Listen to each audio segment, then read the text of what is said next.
संतोष देशमुख हत्येच्या 2 महिन्याच्या कालावधीनंतर त्यांच्या हत्येचे काही फोटो समोर आले आणि संपूर्ण महाराष्ट्रामधून रोष व्यक्त केला गेला। ठाण्यामध्ये शिवसेनेकडून टेंभी नाका परिसरात वाल्मिक कराडचा पुतळा दहन करण्यात आला।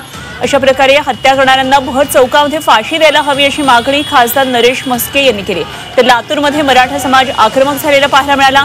संतप्त तरुणांनी धनंजय मुंडे यांच्यासह आरोपींचे फोटो जाळले। आरोपींना तात्काळ फाशी द्या आणि धनंजय मुंडे यांच्यावर खंडणीसह 302 चा गुन्हा दाखल करा अशी मागणी केली। तर काही जिल्ह्यांमध्ये जी आंदोलनं झाली त्याची दृश्य आपण पाहतोय। बीड जिल्ह्यामध्ये आज कडकडीत बंद पाळण्यात आला।